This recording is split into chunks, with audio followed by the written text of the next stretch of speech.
नमस्कार, आयन भारत में आपका स्वागत है। आप देखना शुरू कर चुके हैं राष्ट्रपथ विद अर्चना सिंह।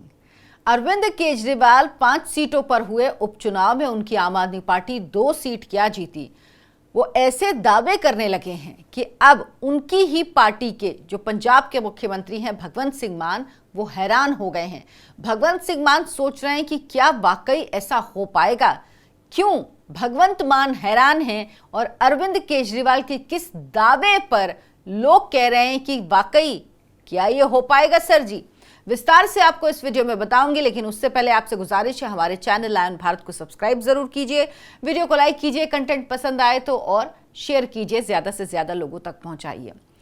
दरअसल पंजाब में लुधियाना वेस्ट सीट जीतने के बाद और गुजरात की विसावदर सीट जीतने के बाद अरविंद केजरीवाल को बहुत समय के बाद आप कह सकते हैं, क्योंकि लोकसभा चुनाव में भी उनकी पार्टी को बुरी स्थिति हुई थी, दिल्ली में एक भी सीट नहीं जीत पाई थी। और उसके बाद जो दिल्ली विधानसभा चुनाव हुए उसमें तो पार्टी की हालत इतनी खराब हुई कि अरविंद केजरीवाल खुद अपनी सीट हार गया और वो उसके बाद दिल्ली में बहुत कम नजर आने लगे, ज्यादातर वो पंजाब में ही रहते रहे। अब उन्होंने लुधियाना वेस्ट सीट पर खूब जमकर प्रचार किया था, वो गुजरात भी गए थे प्रचार करने, लेकिन जिस तरह से लुधियाना वेस्ट सीट में प्रचार किया उसके बाद इस सीट पर जीत हासिल हुई। संजीव अरोड़ा जीत गए, जो आम आदमी पार्टी के राज्यसभा सांसद हैं। अब अरविंद केजरीवाल इसके बाद कह रहे हैं कि 2 साल बाद पंजाब का चुनाव है, 3 साल हो गए। बिल्कुल सही बात है, 2027 में पंजाब का चुनाव होगा और यही फरवरी में होगा। यानी अब आप कह सकते हैं पूरा 2 साल भी नहीं बचा है। तो 2 साल बाद पंजाब का चुनाव है, 3 साल हो गए हैं, सरकार चलते हुए है। अक्सर कहा जाता है कि 3 साल बाद सरकार चलाने के बाद एंटी इनकम्बेंसी आ जाती है, जिससे जो अगर उपचुनाव हो तो उसमें उसका जो प्रभाव है वो नजर आने लगता है। लेकिन अरविंद केजरीवाल कह रहे हैं कि जिस मार्जिन से संजीव अरोड़ा जीते हैं, मानो वो प्रो इनकम्बेंसी है। जिस मार्जिन से 10,000 करीब के मार्जिन से वो जीते हैं कांग्रेस के उम्मीदवार भरत भूषण आशु से, तो कह रहे हैं ये प्रो इनकम्बेंसी लग रहा है। पिछली बार से ज्यादा समर्थन देने जा रहे हैं पंजाब के लोग आम आदमी पार्टी को। मैं मान साहब को बहुत बधाई देना चाहता हूं, जिस तरह से पंजाब की सरकार काम कर रही है। ऐसा लगता है कि पिछली बार 92 सीट आई थी, इस बार 100 पार तो करनी ही चाहिए। यही अरविंद केजरीवाल का वो दावा है जिसे सुनकर भगवंत मान हैरान हो गए हैं। हालांकि ये खबर भगवंत मान के लिए अच्छी हो सकती है, क्योंकि वो पंजाब के मुख्यमंत्री हैं और अगर सब कुछ ऐसा चलता रहा तो हो सकता है वो फिर से अगली बार फिर से 2027 में फिर से आम आदमी पार्टी के मुख्यमंत्री पद के उम्मीदवार ही नहीं हो, बल्कि जीतने के बाद मुख्यमंत्री बने। हालांकि ये अभी बहुत जल्दबाजी है कुछ भी कहने के लिए। कुल 117 सीटें हैं पंजाब में विधानसभा की। पिछली बार आम आदमी पार्टी ने 92 सीट जीती और इस बार अरविंद केजरीवाल कह रहे हैं हम 100 के ऊपर सीट जीत सकते हैं। अगर आप इन दावों की बात करेंगे तो यही दावे अरविंद केजरीवाल दिल्ली में भी कर रहे थे। गुजरात, जहां पर वो 5 या 7 सीटें जीत पाए थे 2022 में, वहां पर भी वो यही दावे कर रहे थे। तो दावे हैं, दावों का क्या, लेकिन क्या दावों का कोई आधार है?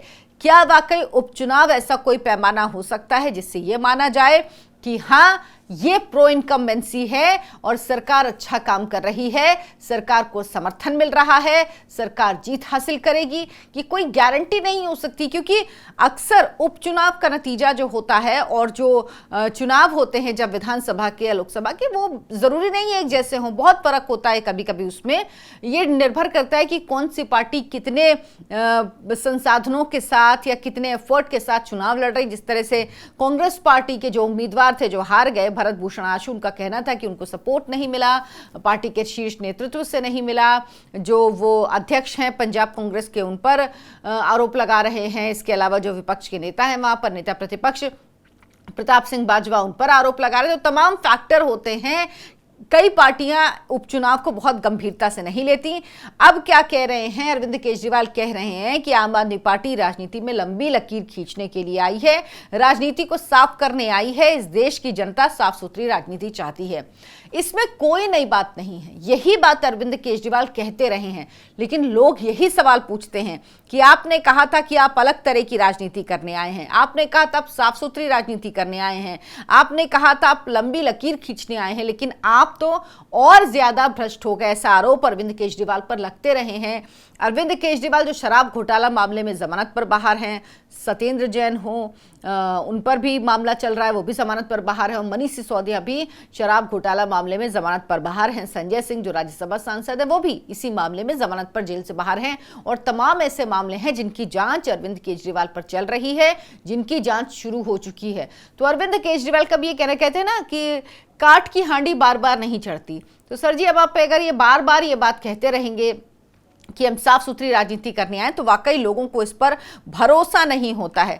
अरविंद केजरीवाल क्या कह रहे हैं कि पंजाब में नशे के खिलाफ जो युद्ध छेड़ा गया है, मैं समझता हूं जितना आशीर्वाद हमें गांव-गांव से, छोटे परिवार से मिल रहा है, जिनके बच्चे नशे में डूब गए हैं, वो नशे के बाहर आ रहे हैं, हमें आशीर्वाद, वही आशीर्वाद हमें तरक्की देता है। ऐसा नहीं कि पूरे देश में केवल पंजाब में नशा है, दिल्ली, हरियाणा, गोवा, गुजरात और देश में कहीं भी चले जाएं, नशा बहुत बिक रहा है। लेकिन जिस किस्म की नशे पर चोट पंजाब के अंदर पड़ी है, चाहे कितना भी बड़ा नेता क्यों ना हो, मैसेज ये है कि उसको बख्शा नहीं जाएगा। अगर आप नशे के तस्कर हो तो आपको किसी हालत में बख्शा नहीं जाएगा। बात सही है।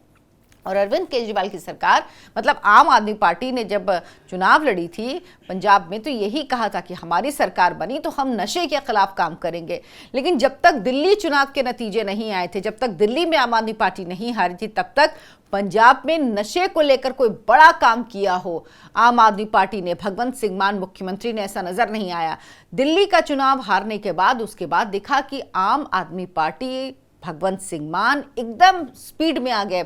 अरविंद केजरीवाल ज्यादातर वक्त पंजाब में रहने लगे और वो ऐसा लग रहा था कि इस पूरे मुहिम को लीड कर रहे हैं। जिस तरह से पोस्ट हो रही थी, जिस तरह से खबरें आ रही थी, जो कहा जा रहा था, उसको देखकर तो यही सब लग रहा था। लेकिन अब जो दावा अरविंद केजरीवाल ने किया है, क्या वाकई वो दावा सच होगा और क्या वाकई भगवंत सिंह मान इस पर भरोसा कर पा रहे हैं, ये बड़ा सवाल है। आप क्या सोचते हैं, हमें कमेंट करके जरूर बताएं। वीडियो को लाइक करें, शेयर करें, हमारे चैनल आयन भारत को सब्सक्राइब कर लें। धन्यवाद, नमस्कार।